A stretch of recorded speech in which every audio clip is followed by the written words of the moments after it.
Hello, I am Katrin Colt, and I'm going to show you the reports page of the GrowthGenius app. So to find the reports page, always go to the top left corner and scroll down until you see reports. So this is where you always want to be navigating through the GrowthGenius app. So once you click on reports, it'll bring you to this page. And when you land on this page, the first thing I always recommend is to look at the top here. So what this page is ultimately going to be giving you is all sorts of reports, metrics, analytics about the campaigns that you're running. So you want to be making sure that you're looking at the appropriate data.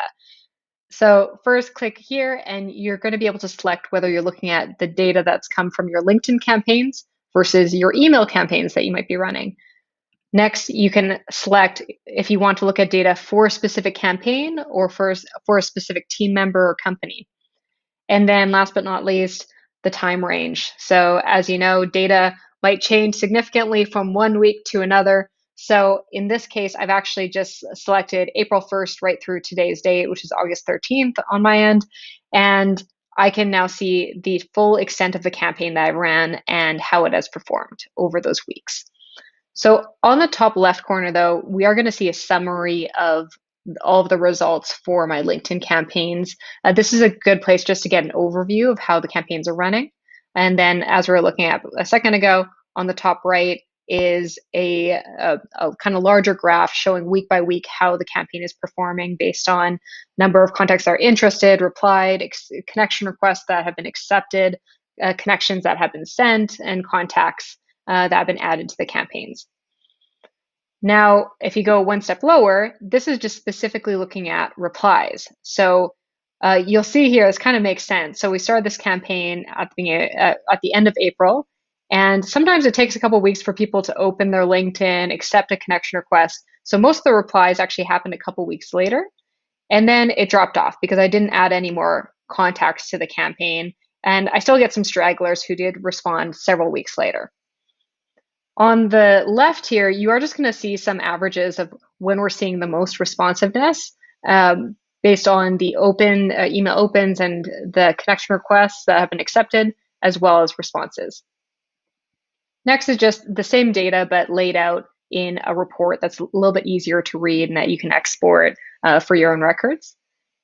And then last but not least, this is actually my favorite part. So this is breaking down the results and the things that you're learning about the contacts that you're reaching out to based on certain categories and demographics. So here, what I found out is that the majority of the people who are responding to my campaigns are senior consultants. So there were 77 responses from these people and 49 of them were positive. So that's great. One thing to keep in mind though, is you always actually want to see how many of those contacts were added to the campaign. So it's not actually all that surprising that they had the highest response because I actually sent to 428 senior consultants versus 21 CEOs. So keep that in mind when you're looking at this data. Next, you can actually see based on the industry, which industries were the most responsive. In this case, information technology and services. Once again, I sent probably the largest mix of these messages to this industry. So it's not extremely surprising that I got the most responses from them.